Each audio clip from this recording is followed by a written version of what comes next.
So riding horse.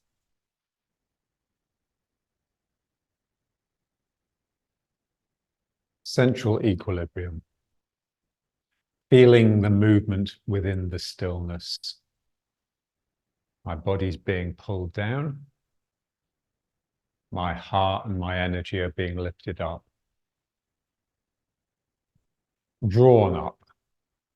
All the forces are drawing forces. They're pulling forces rather than pushing ones. I want to feel my heaviness, which is all concentrated in my center of gravity, my dantian sacrum region. That is being pulled down. And my lightness, which is concentrated in my heart and my head, is being drawn upwards. If I can adjust my posture so that my sacrum feels as though it's underneath the sternum, underneath the heart, the gravity and the levity will separate naturally.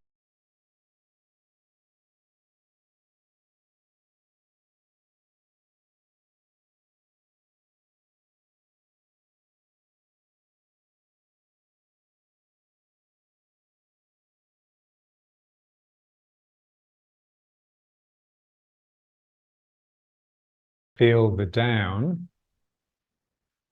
It's like a streaming, like the waterfall of water cascading over your head and pouring down around you. I want to feel that streaming down and splitting at the sacrum. This is the problem area. It's where the spine becomes the legs. So something in my sacrum has to relax so that there can be that equal split between the two legs. And then it goes down the legs and into the feet. So the feet feel as though they're spreading on the ground, they're flattening. But also because of the split at the sacrum, which tends to push out like this, there's a feeling that I'm being driven by gravity into the outside edges of my feet.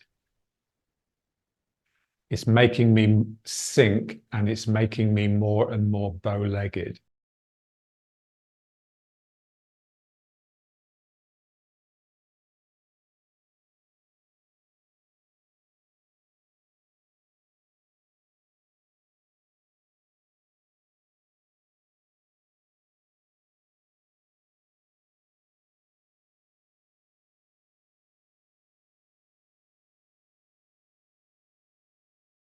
And then let's slip into holding the golden urns. So dropping the elbows, turning the palms to face up, and coming more onto the front of the foot. Feeling is that the line of my forearms are pointing down into my dantian, and my hands are as though holding a tray, a heavy tray.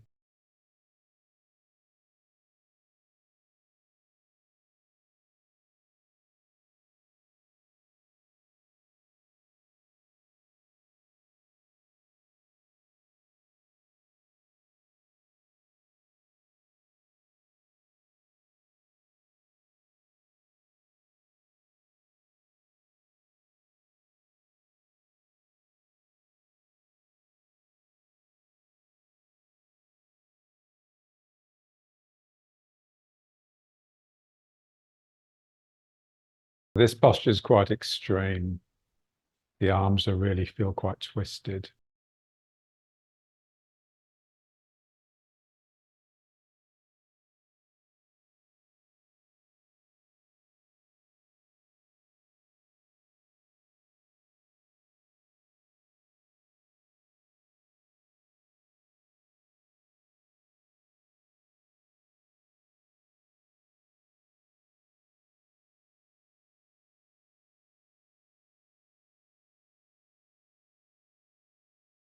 And then going into riding horse, but with a difference.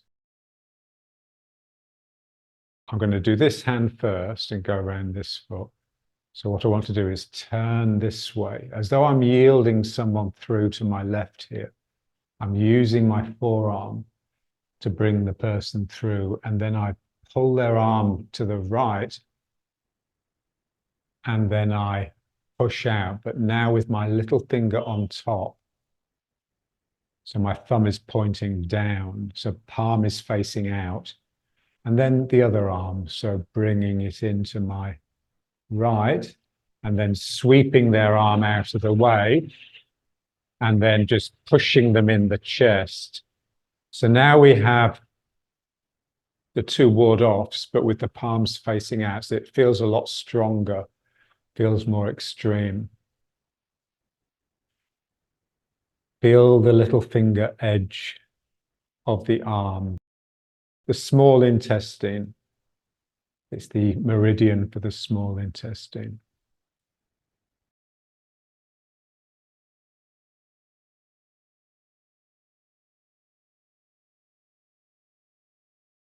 Try and keep the shoulders relaxing down the arms. It's difficult when the palms are facing out. So you've come back into the whole foot, and particularly the heel. So rooting down through the heel.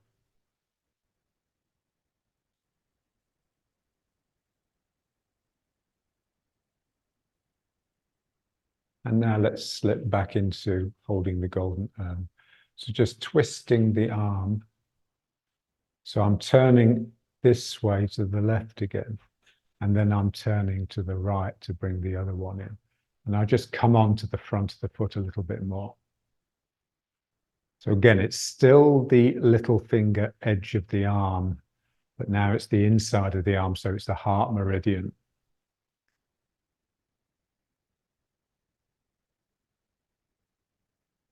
So the whole foot is on the ground, but you just feel a little bit more in the ball of the foot and the toes. The toes are sort of clenching down.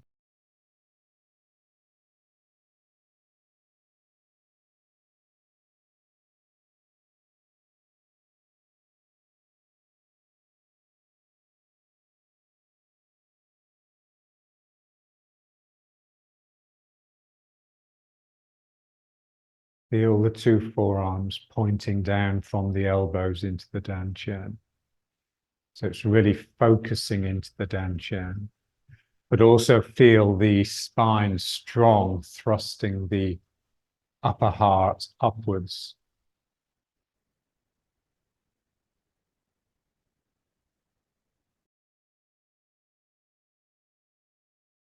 Back into riding horse. Now let's do the left hand first. So turning to the left, turning to the right, pushing out, turning to the right, turning to the left, pushing out.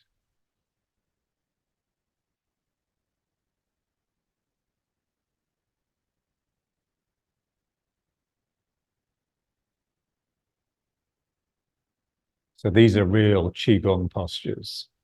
So real power postures. Because the arms are quite extreme in both of these, they feel stretched. They get quite tingly.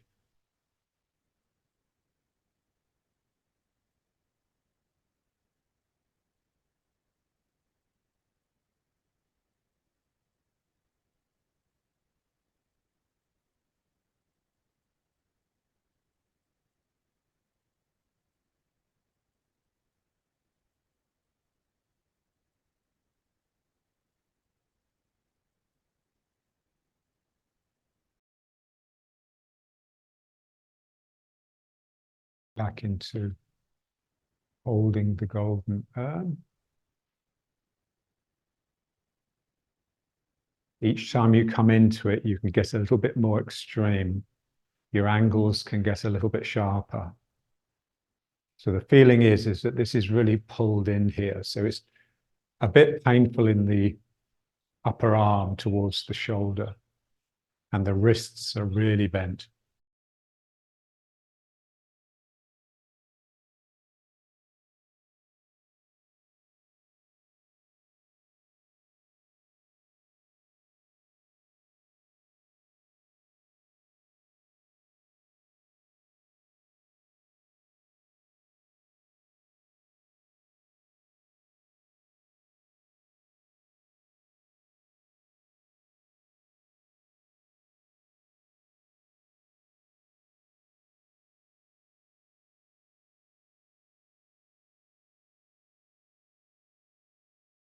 And then back into riding horse. 1, 2, 1.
And now just moving from side to side.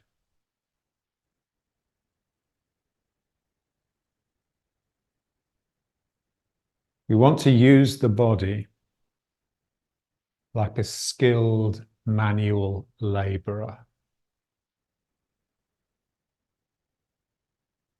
So the skill requires my mind to be really with my body. My mind cannot drift and wander and think to itself, because what I'm doing requires great skill, but it's very, very physical.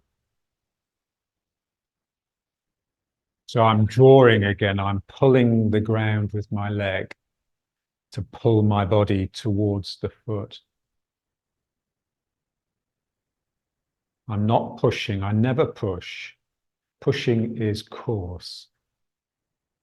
So I'm pulling that piece of ground towards me, and that makes me move towards it. So the difficulty here is just being strict with yourself. Part of me is trying to stay in this leg to make it difficult for the action. I want the action to feel real, and it's going to feel much more real if it's difficult than if it's easy. And now I bend this leg to pull, and I don't want to come out of the leg too soon, because if I come out of my leg too easily, it just means I've pushed with this leg rather than pulled with this leg. We're very good at cheating. So I bend the leg and I get sucked. It's like sucking your foot out of mud. You know, it wants to stay in the mud.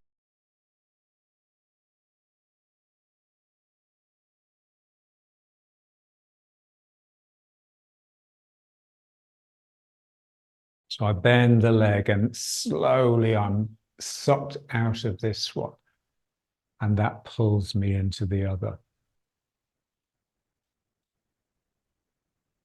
So it's an action that requires all of my concentration and all of my attention, all of my energy, because it's difficult.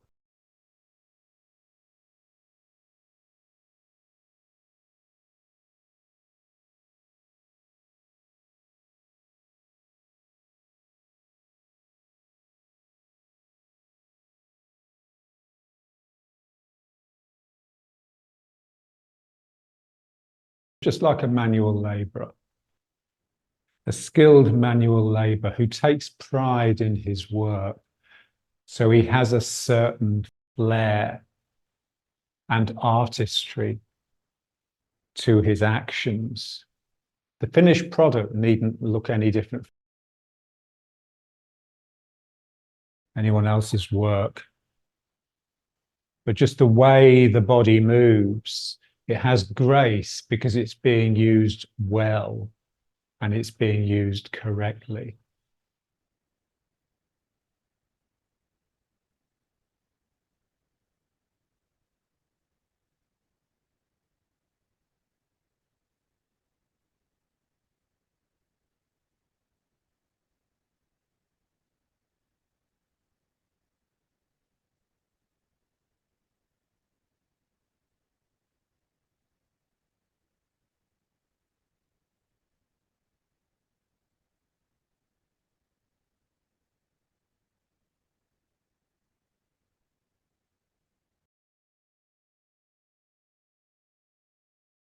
feel the spirit.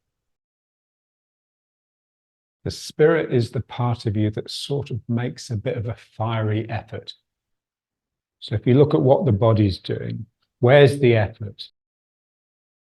Partly it's this leg supporting me, but the effort in the action is in this foot that's straightening. This leg is really straightening. My toes are extending out so that it can get a better grip of the ground when it starts to pull. So that's where the spirit is. The spirit is in the straightening that becomes the bending. And then it comes into this foot, the straightening that becomes the bending.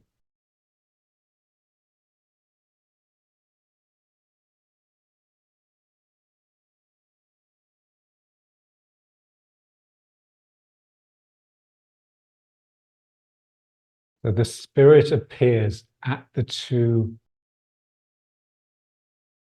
point of change. So the book of changes, the I Ching, Taoism is all about change. When there's change, there is always spirit in evidence. So the spirit is here, and then the spirit just manifests here. It sort of disappears here because now is all this leg has to do is just hold me, which doesn't require spirit. It just requires strength and endurance. The spirit is the lightness that actually sparks the action. So that's here, it's in the foot. So it leaps from foot to foot. Now it's in this foot, and then it pulls. And now you can feel it coming alive. Something has to really liven up here. Otherwise, I won't use the leg properly. It will all be flat and habitual. You can see it, when people are working, you can always tell when their mind is wandering because the movements just look flat and boring, and they look bored. So here, the last thing you are is bored. Here, you're really opening up so that you can grip in order to spark that movement.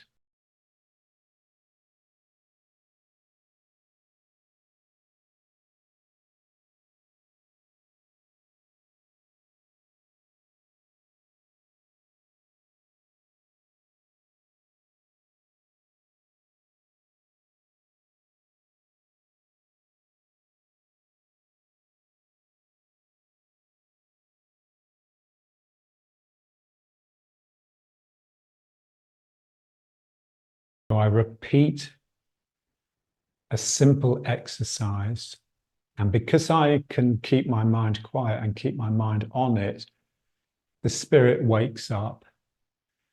The average person would just get bored. They'd keep moving, they'd keep doing the exercise, but their mind would wander. And then nothing happens. There's no energy, there's no spirit.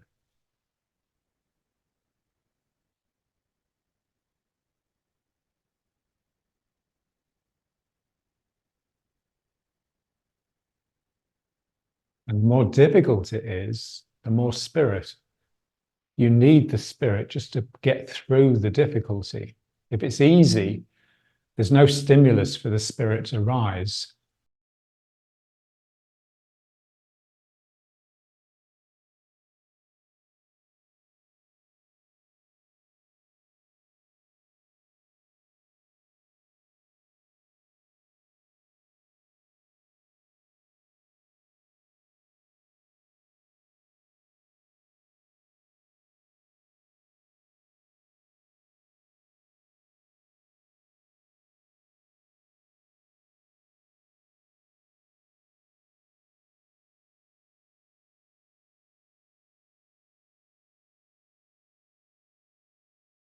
Bring it to a riding horse our normal way.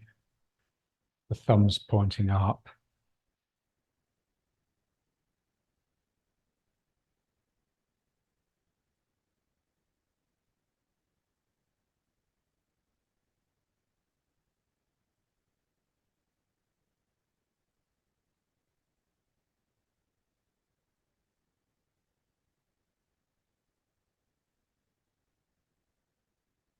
And now let's come onto the front of the foot properly, but Now, just making the lion's face, so just screaming and making claws with the hands.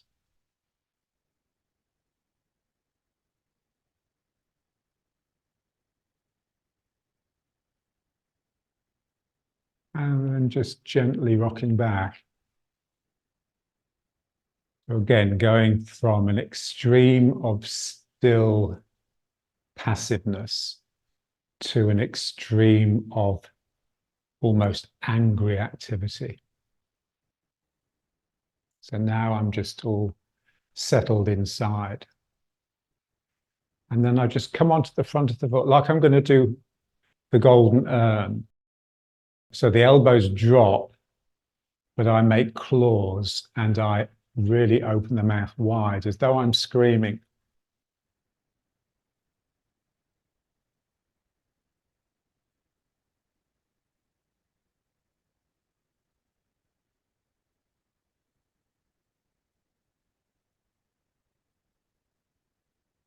And then gently rocking back.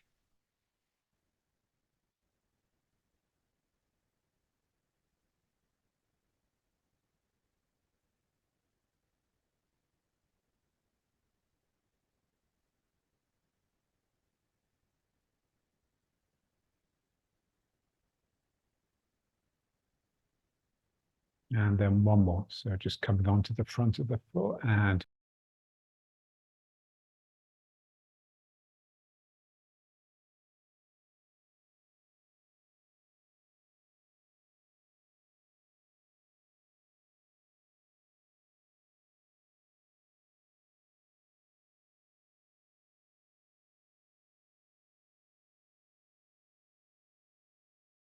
then just rocking back.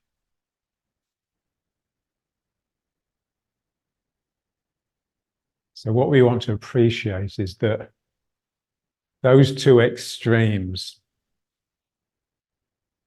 they require different spines. This one is very much sacrum heavy, tail just hanging down passively, spine feeling quite straight, chin is pulled in. When I come onto the front of the foot and I become the lion, something has to happen in my spine. So as I come forward, I'm not just maintaining this spine and just making this shape. I have to let my bum out. I have to really tighten here to let the bum out. And then the upper back rears back and my head pushes forwards. So my spine is going from an extreme of vertical straightness to an extreme of this S shape. So as I come forward, it's like, ah. So there's a sense of a tail oozing out here. This has to rear back so that the heart can lift upwards. And my forehead really glares forwards.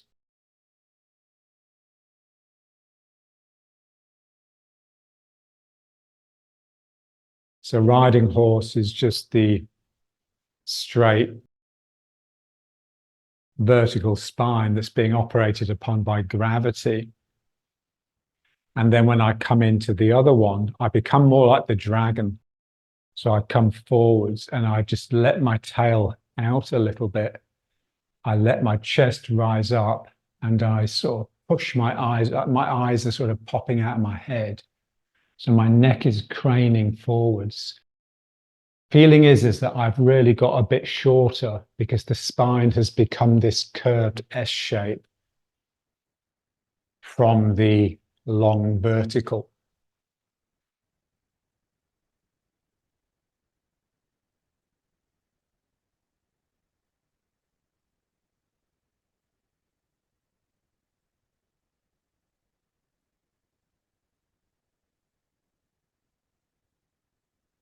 And then just rocking back.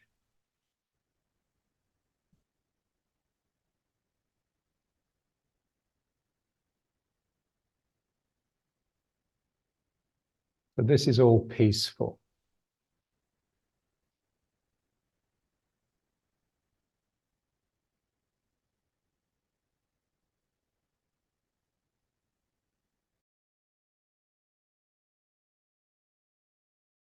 Let's just do the one where we go backwards and forwards.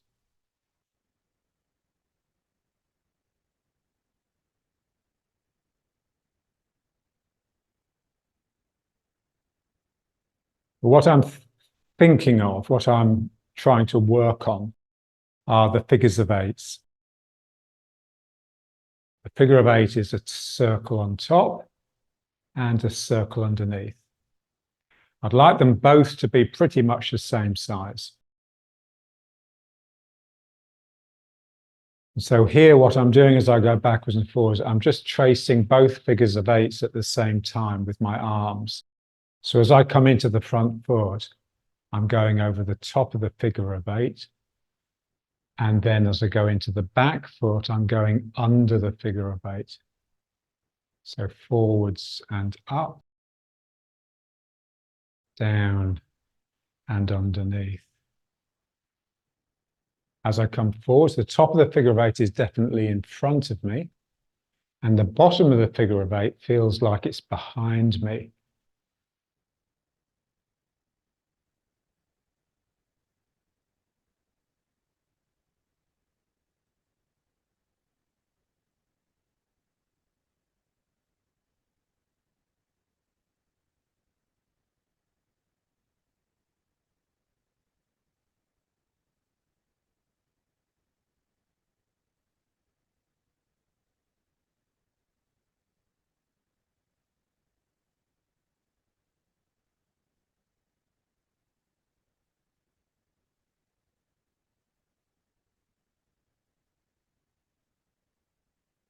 As you go back into the back foot, feel the heel.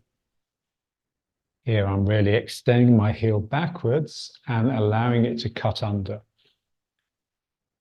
So my hands are with that extending heel, and then my heel cuts under, my arms, my hands cut under as well.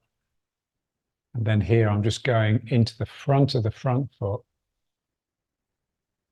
and then into the heel of the back foot.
And let's try the other foot forwards.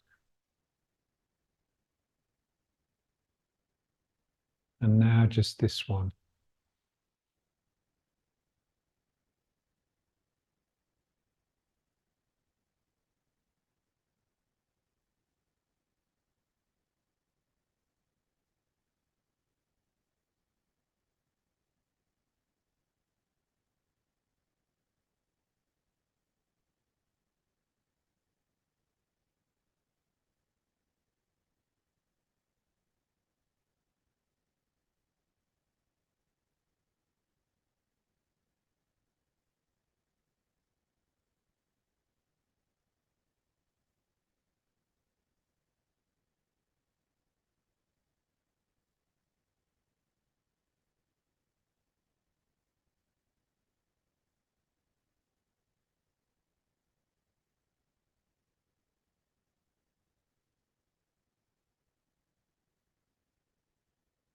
These places here beneath the collarbone, they have to soften to commence the yield.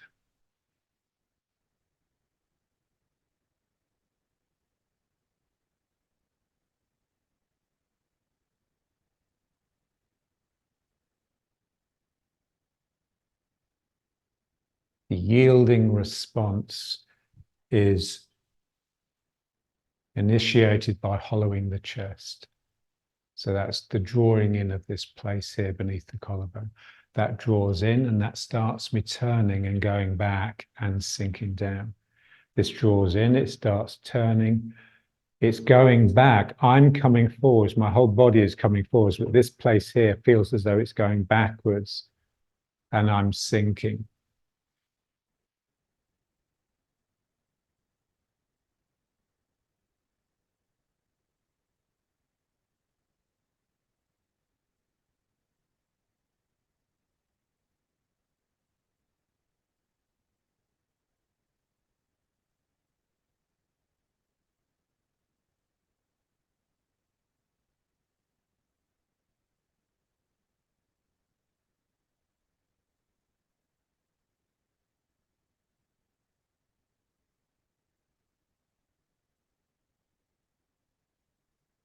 So drawing in this point here, it sort of sucks at the person. It pulls them towards you. So they end up coming at you with a little bit more energy. But also it releases your own wing by pulling in this point here beneath my collarbone. It releases my wing here. The feeling is that my arm has come out of its socket. It's been released.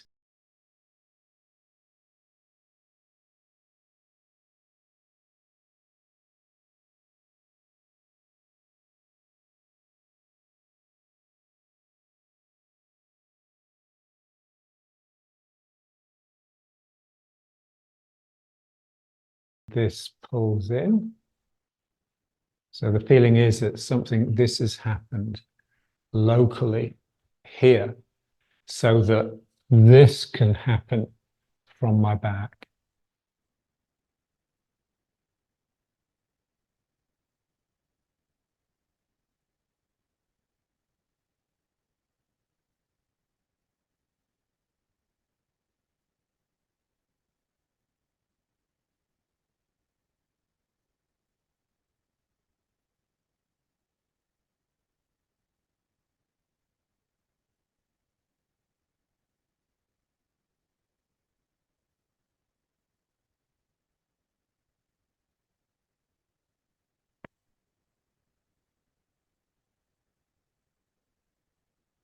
So it's my compassionate, yielding response to the other, this very particular, focused interchange that releases my energy into the world. So there's nothing worse than seeing someone releasing their ego, because it's all from the front. It's all to do with them and it's all to do with what they want. So here it's like there's someone here and I'm just interacting so intimately, just like you're giving it a hug.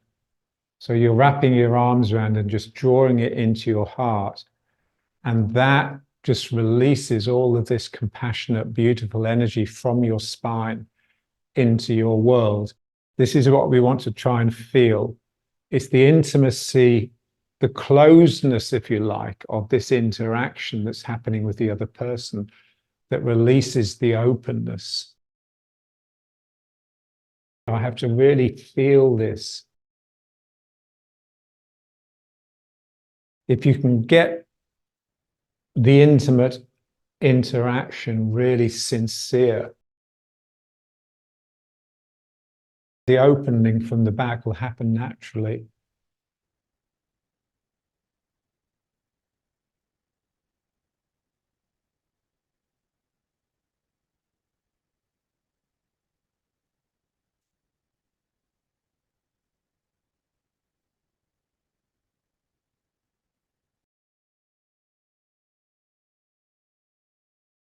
I just repeat it long enough so that the same actions that are happening here are happening in my legs, in my groin here. So as I soften at this point here, I'm softening here to allow the wing from my sacrum to come out here and wrap around the person. So the feeling, the way John used to work on it and talk about it, was the feeling that your knee is going out and wrapping around the person. I soften here, but that also softens here and releases the wing of the leg.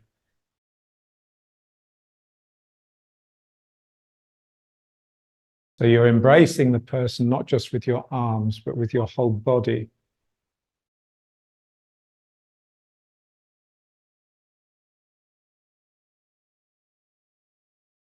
And it's meant to feel difficult, it's tender, because you're opening up and you're really taking all of that person's pain into yourself. But that releases an enormous burst of compassion into the world.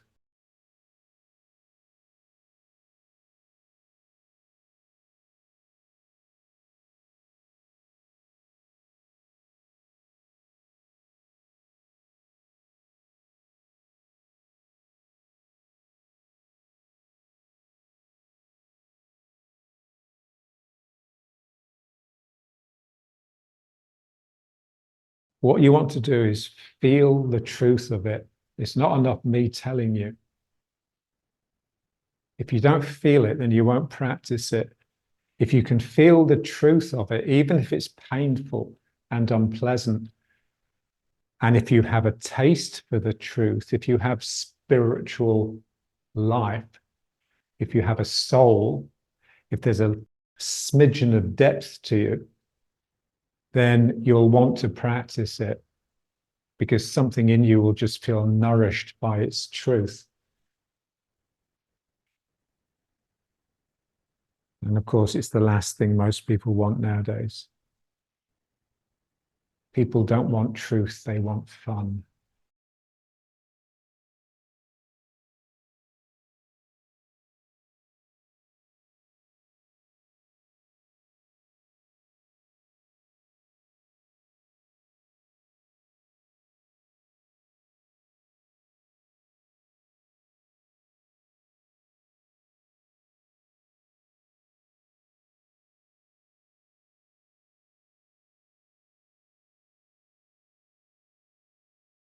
This hollowing of the chest, this is what makes it Tai Chi. This is the essence of Tai Chi, really. Your willingness just to drop the barrier between you and the other and just let them come in. It's roundness. Without that, it's ugly. It's nothing.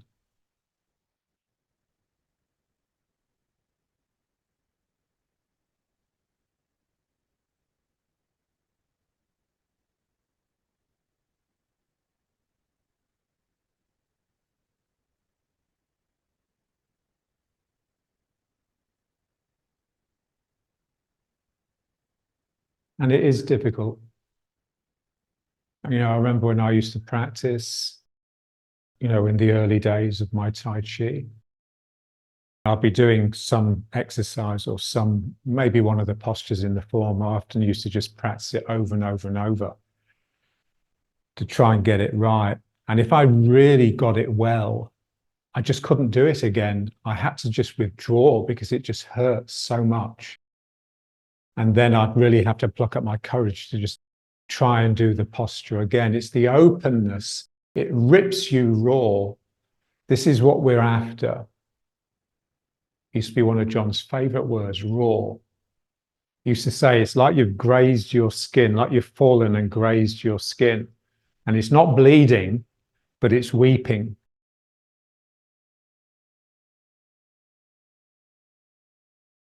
So that's the feeling. Your whole body is an open wound.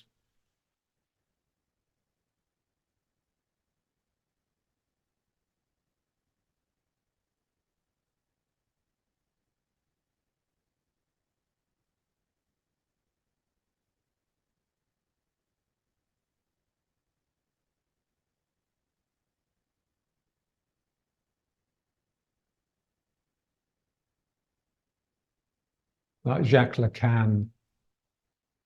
People used to say he was a charlatan because he used to have this policy of when he was with the patient, when he was doing analysis, his aim was simply to somehow unlock the unconscious of the patient, if only for a moment. And as soon as he felt it happen, he'd say, okay, that's enough. Now you need to go. If you start repeating it and going into it, it becomes not the real thing. It just becomes what you think about it. And people used to, because often a therapy session would be costing hundreds of dollars and would end in 5 minutes. So people would get angry. But you can see his point. Once you've touched the truth, you don't need to touch it again for quite a while. You need to go away and lick your wounds. It burns.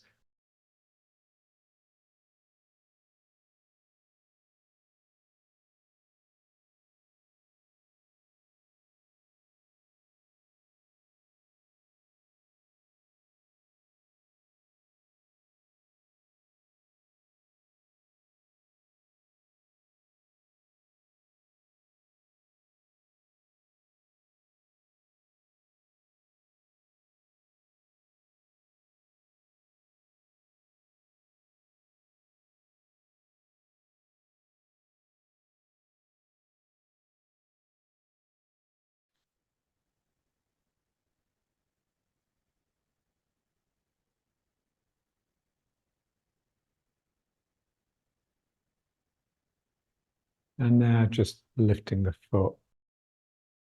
Basically, we've got two ways of coming into the foot.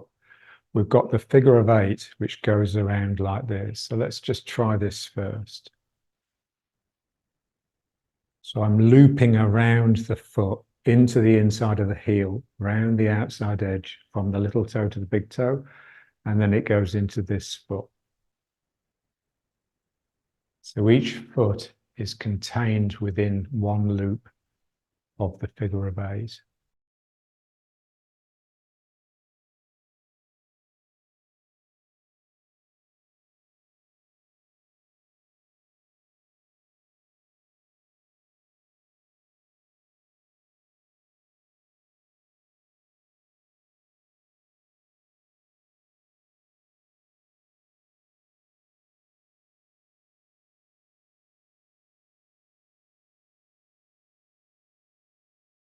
I want to feel this figure of 8 not simply as a diagram that I'm tracing, but as a flow of energy. Something is opening up. This energy is extruding. It's being released. So there's a sense that I'm being sucked along by this release, rather than by a mind that's focusing to create this pure figure of 8 line, that I have to feel as though I'm letting go all the time. I'm letting go into this flow. And then it can come back here. So now you can be holding on a little bit as it comes in. But as you go around the foot, basically you have to release from the sacroiliac. You have to release the hip from the sacrum.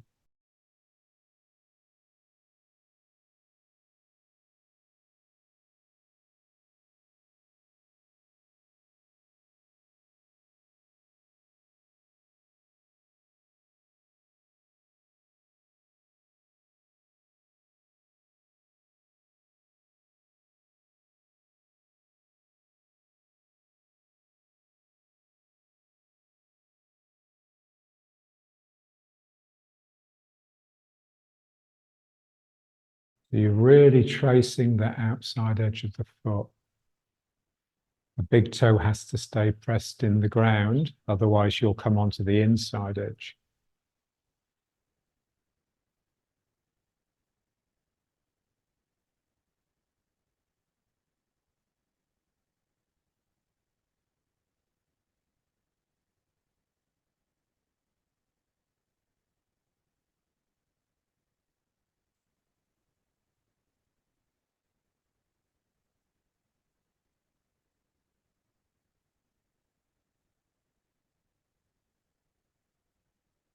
So it's really just exactly the same as we've just been doing. You know, the energy is coming out in this direction. What is it that makes it start curling back? It's just my hollowing.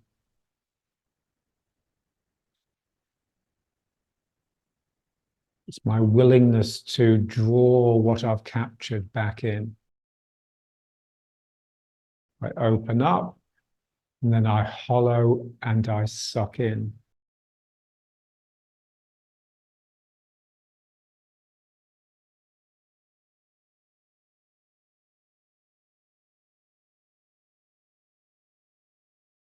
The same thing, but just stepping with it. So I go around this foot, I step here, and then I go around this foot, and then I slip back around this foot. So this is really easy.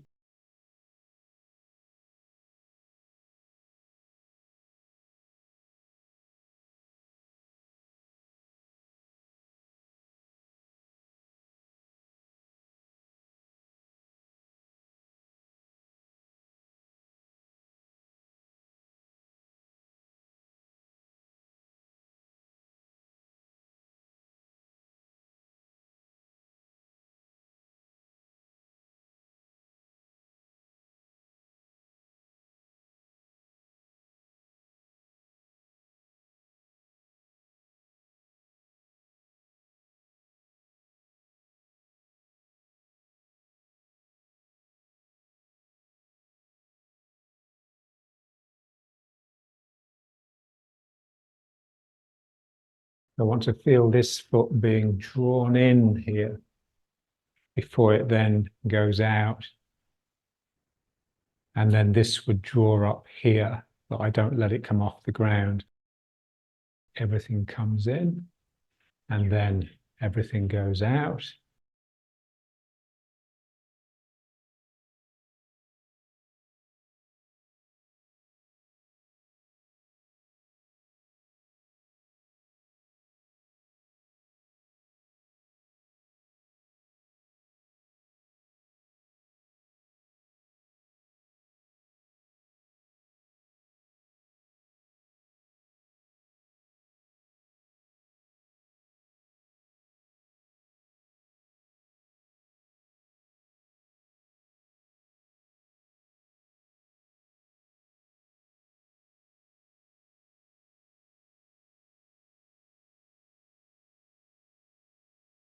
Try and get the foot up as high as the knee, at least. So the leg that steps needs to be very nimble. So if we're going to step out long and take these wide and long steps, which are healthy, then I also need to be able to bring the foot right in and up. Otherwise, I'll be walking around like this.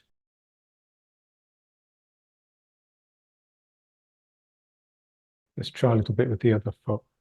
So I go around here, that brings this foot up. And then I step and I go around that foot.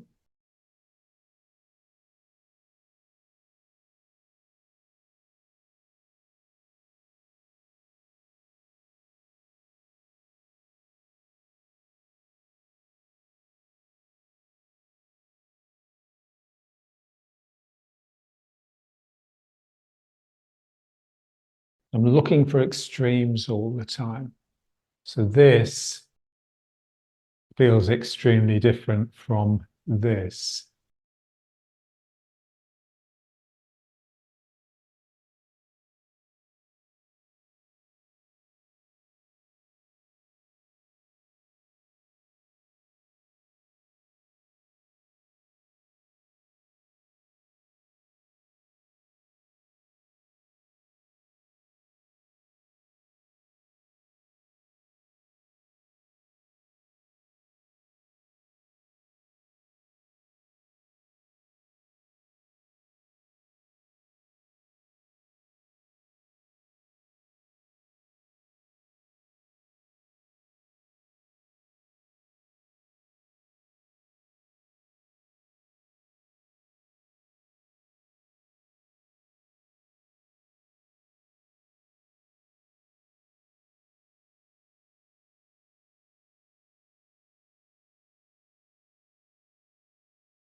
And then let's just try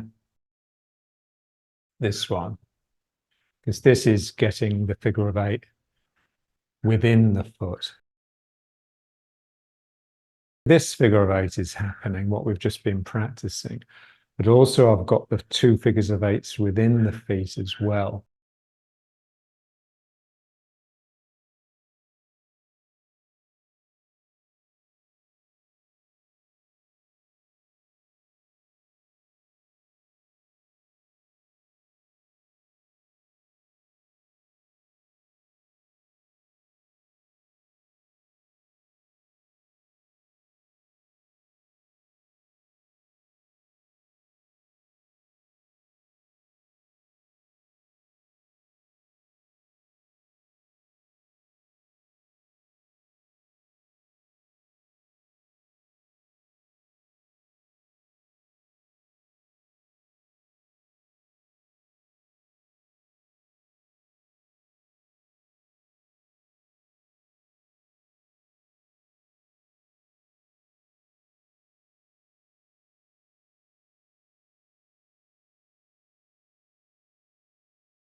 And now let's try stepping with it. I do a complete figure of 8 inside this foot. I put the front of the foot down first, or the big toe, and then I slip back round the heel, and then into the front of the foot, back into the big toe, and this foot comes off the ground. And then I put this foot down, big toe, round the heel, into the front of the foot, and then this one again.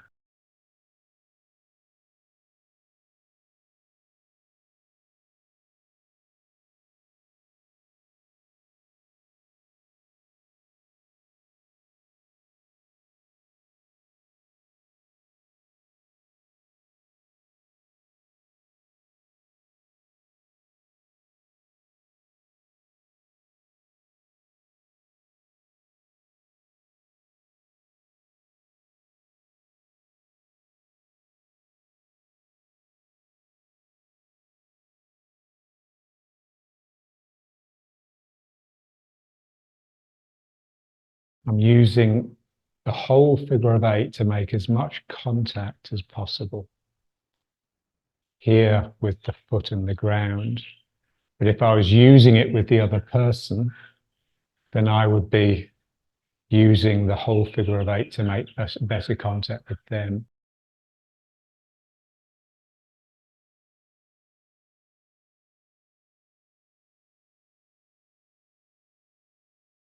This really requires a lot of spirit.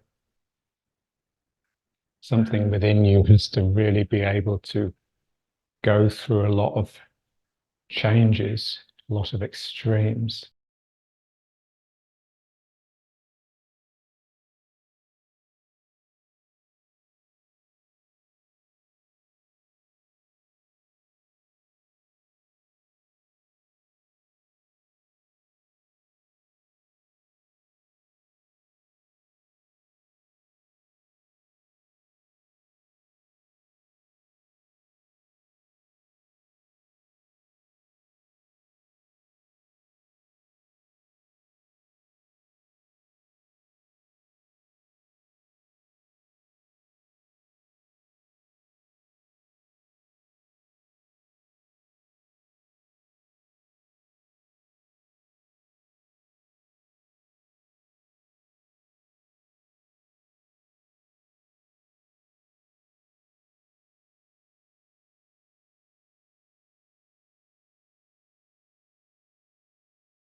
Okay.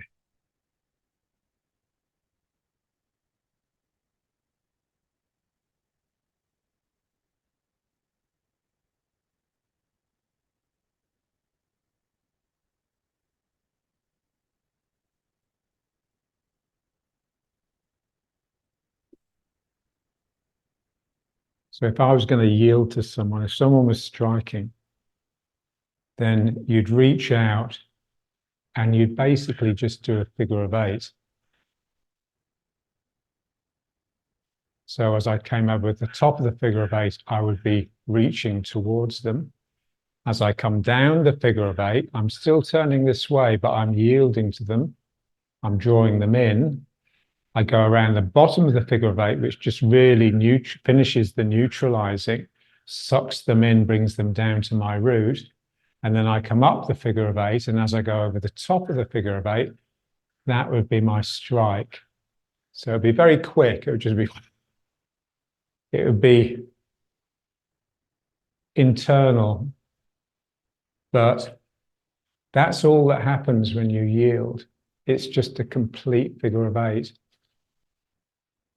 So when we're using the feet like this, we're simply yielding to the ground and the attack, if you like. So I enter, I draw into my own root, and then the attack, what would be the attack if I was using the hand, is just the point where the other foot is plucked off the ground.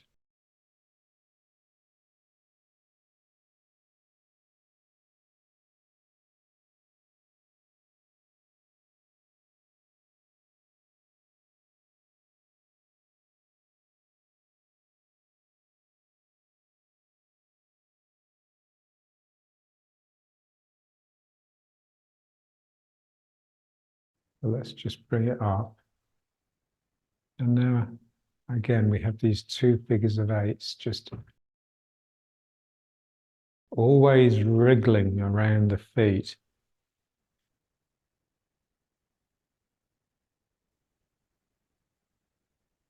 And I want to feel that inside here.